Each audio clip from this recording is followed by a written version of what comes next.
कधी त्या नवनीत राणा यायच्या हनुमान चालीसा वाचायला, कधी रास्ता यायचे भोंगे बंद करायला. आता हेने आपल्याला बोलावं का?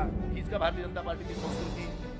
एकीकडे सुसंस्कृत भारतीय जनता पार्टीचं नाव घेता, ते किरीट सोमयाच्या क्लिप जर बघितल्या तर भारतीय जनता पार्टीच्या ढुंगणावर 2 लाथा मारून त्याला अगोदर बाहेर काढा.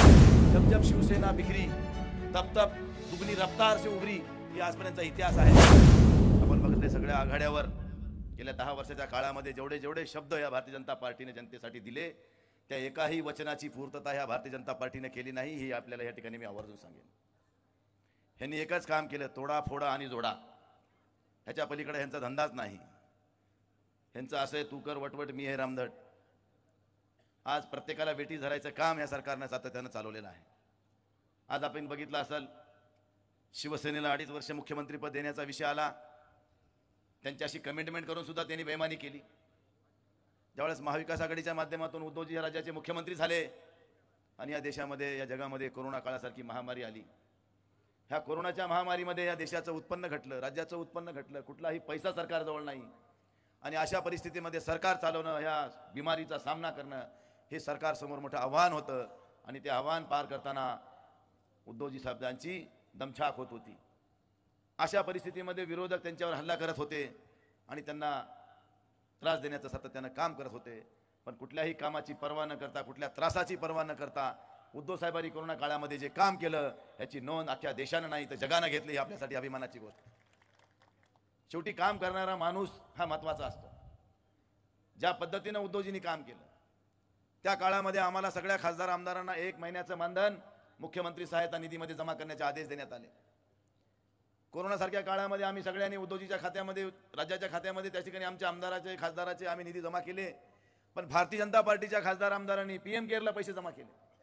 म्हणजे ह्यांना महाराष्ट्राशी काही देणं घेणं नाही. लोक महाराष्ट्रामध्ये ज्या पद्धतीनं आजारी पडत होते, बिमार पडत होते, मरत होते, त्याचे ह्यांना काही समाधान बांधिलकी नव्हती.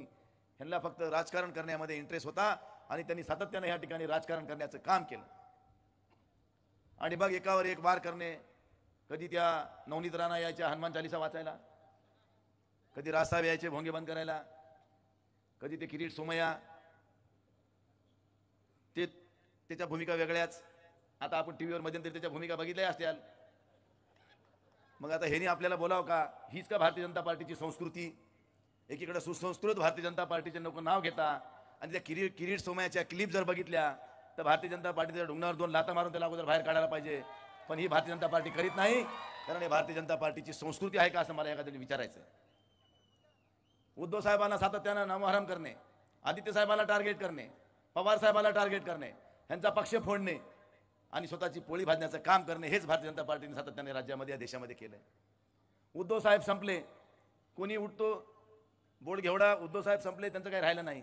अरे उद्धव साहेबाचं काही राहिलं नाही तर तुम्हाला दुपारचं जेवण जाईना, संध्याकाळची झोप येईना त्यांचं नाव घेतल्याशिवाय. संपलेल्या माणसाचं कोणी नाव घेते का हो? त्यांना माहिती आहे उद्धव ठाकरे आपला बाप म्हणून आपल्यासमोर उद्या उभा टाकणार आहे आणि त्याचा सामना करते, आपली दमछाक होणार आहे. हे आपल्याला उघड्या डोळ्यानं बघावं लागेल. हे भीती त्यांच्या मनामध्ये आहे. आणि आजही तुम्हाला सांगतो, ह्या देशामध्ये आणि ह्या राज्यामध्ये चालू असलेल्या लोकसभेच्या निवडणुकीच्या सार्वत्रिकवर महाराष्ट्रामध्ये 48 जागेच्या निवडणुका होणार आहेत. ह्या 48 मध्ये विविध संघटनांनी, विविध चॅनल्सनी केलेले सर्वे सांगतात की 48 पैकी 35 जागा ह्या महाविकास आघाडीच्या निवडून येणार आहेत, हे सांगत आहे. मग ह्यांना हीच भीती होती. जर तुम्हाला भीती नव्हती, आपकी बार 400 पार तुम्ही ज्या दृष्टीने म्हणता, अरे हे आपकी बार 400 पार नाहीये, तुम्ही 200 पार बी होत नाही, ही वस्तुस्थिती आहे. जर 400 पार होणार असत्या तर उद्धवजीच्या पाठीमध्ये खंजीर खुपसून त्यांचा पक्ष फोडायची तुम्हाला गरज नव्हती. तुमच्या 400 पारच होणार होत्या तर शरदचंद्रजी पवार साहेबांची राष्ट्रवादी फोडण्याचं तुम्हाला कारण नव्हतं. 400 पारच होणार होत्या तर काँग्रेसचे अशोक चव्हाण साहेबांना तुम्हाला सोबत घ्यायची गरजच नव्हती. एवढंच काय, हे 3 फोडून तुम्ही सोबत घेतले.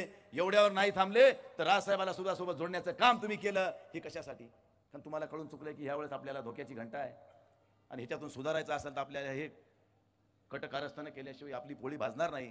हे भारतीय जनता पार्टीनं ओळखलं आणि त्यानुसार त्यांनी पावलं टाकायला सुरुवात केली. पण या महाराष्ट्रातली जनता दूधखोळी नाही आहे मित्रांनो, लक्षात ठेवा. या सरकारला आणखी कळायला पाहिजे. जेवढा माझ्यासमोर एक इतिहास आहे की जब जब शिवसेना बिखरी तब तब दुगनी रफ्तार से उभरी, हे आजपर्यंतचा इतिहास आहे.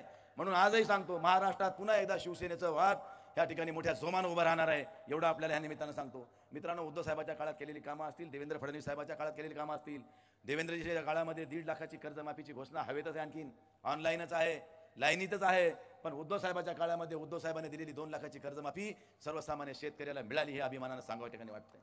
एवढंच नाही तर महाराष्ट्रामध्ये सरसकट दुष्काळ दिला, सरसकट विमा दिला, त्यानंतर मात्र आजपर्यंत एकही पैसा या सरकारनं शेतकऱ्याला दिला नाही. हे शेतकरी विरोधी सरकार आहे, हे भांडवलदाराचं सरकार आहे, हे अदानी अंबानीचं सरकार आहे. मित्रांनो, यासाठी लक्षात ठेवा, येणारी 26 तारीख 26/4/2024 आपल्यासाठी या ठिकाणी सुवर्ण अक्षरात येणारा हा दिवस आहे. कारण शेवटी या महाराष्ट्रातली जनता आता पेटून उठलेली आहे. सामान्य शेतकरी असो, कर्ज कष्टकरी असो, सुशिक्षित बेरोजगार असो की नोकरदार असो, सगळ्याच्या मनामध्ये शल्य आहे की कधी निवडणूक लागती आणि आम्ही कधी यांची ठोकू. एवढाच लोक प्रतीक्षेत आहेत आणि येणारी 26 तारीख आपल्याला ठोकायची आलेली आहे. मी आपल्या सगळ्याला नम्र विनंती करणार आहे.